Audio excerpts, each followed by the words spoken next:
Ready? Okay. Do my hair. Today is June 6th, 2002, and it is the second day of our excavation here in Building 3 in the Bach area.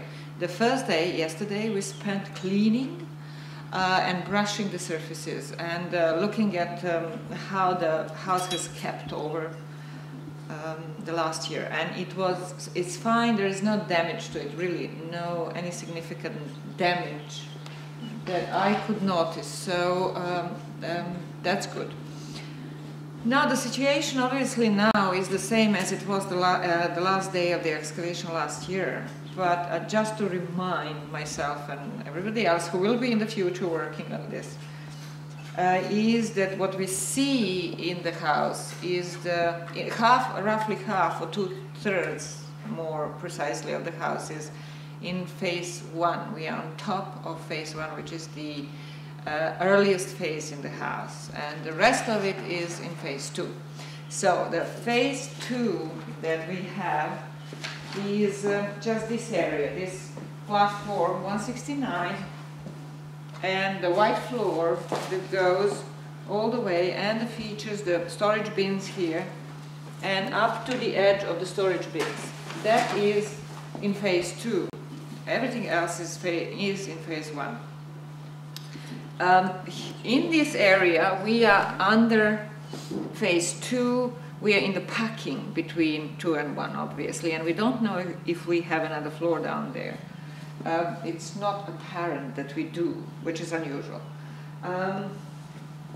So what we will begin doing now is to remove this portion, to start excavating first here with these features, with the oven, 785 feature, and then these bins, which are 780, 781, 782. And then take this floor down to this level that we can see here, which is the phase 1.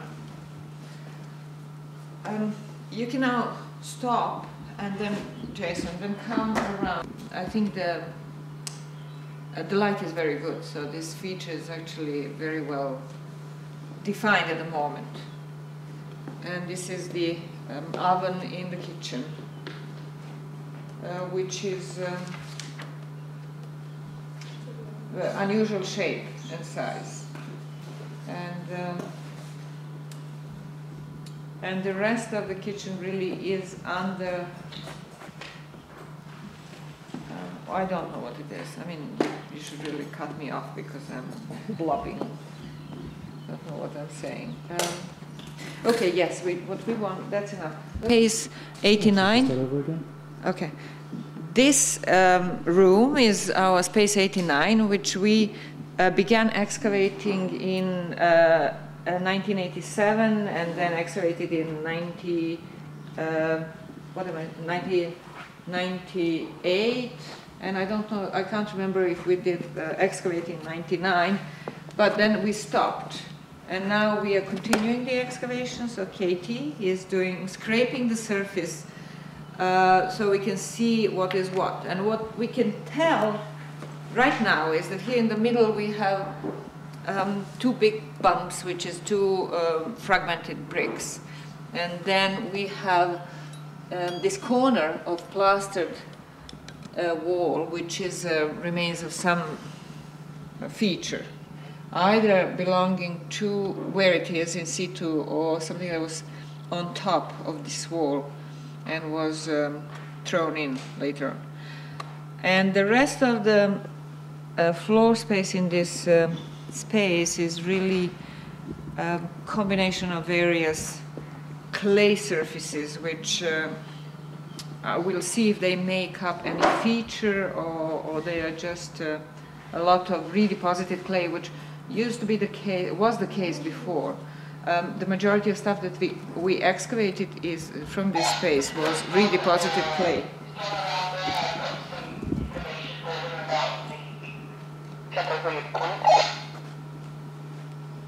Oh, Is that for me? I didn't understand. I didn't understand it. Let's see.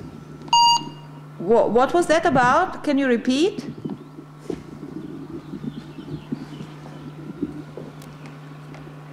Hello, who is it?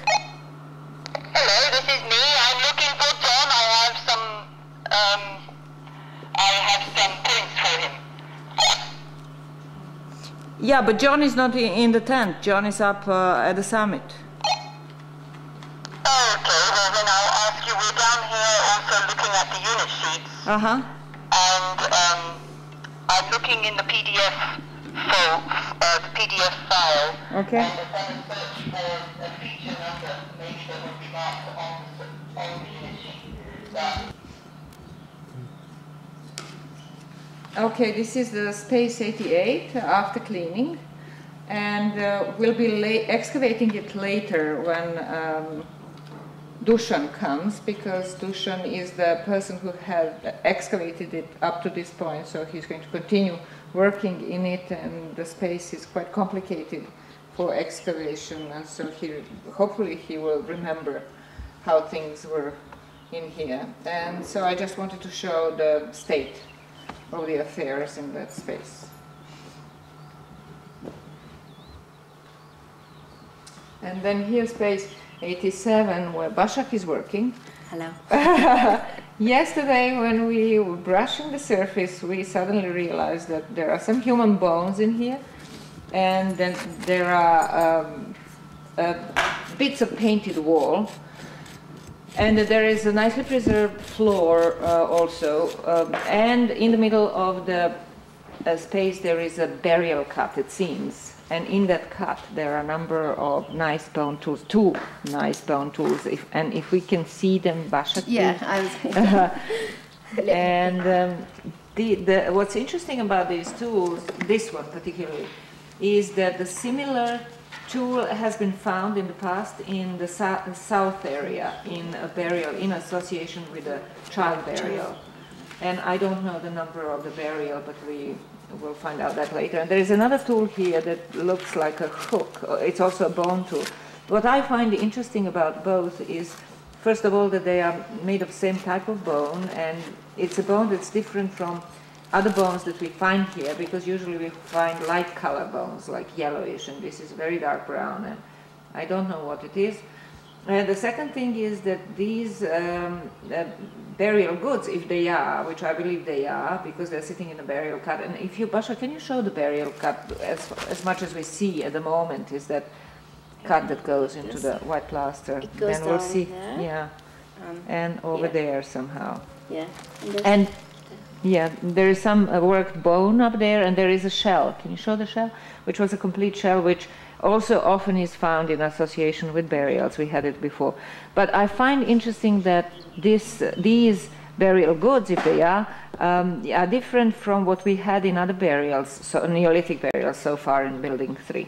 So this might indicate that we are dealing with a slightly different time period here, or completely different family or group of people burying in this space in comparison with Building 3. And then if you come here, maybe you can film some of that painted plaster. But if you cannot, don't worry about it. There will be other chances for it. Oh, no. There, can you see it? And So what is this? This is painted plaster? Mm-hmm. Yes, painted plaster wall.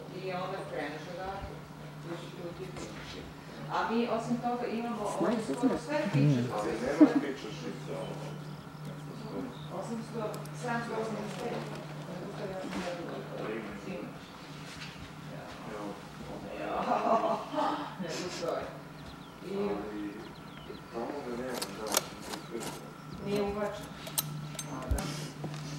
Ready? Mm-hmm. Okay, this is feature a 785, an oven in a pear shape. And what is interesting about this feature, in addition to it being very well preserved, is that I believe here in the south wall of the house we have the superstructure of the oven preserved in traces, because it was obviously it was truncated in prehistory before the floor that was sitting on top was put, and the superstructure is not existent here, but in some traces it exists on the wall, and this is what I think the superstructure, the line of superstructure, either like that and then going this way, or maybe it was all of this somehow was also part of that, like a big layer of clay that went like that. But in any case, I think actually that this is the line of the superstructure, which means that this was the roof of the oven, and that it most likely it was going on top, something like that, and then down to here, to the opening of the oven that obviously was in this area.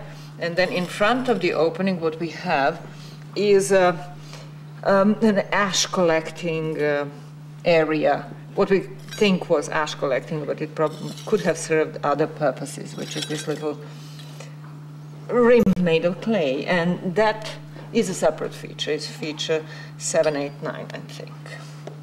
And so having this, I think, is quite nice and interesting. So we'll, based on that, we'll try to reconstruct the superstructure of the oven. That's that.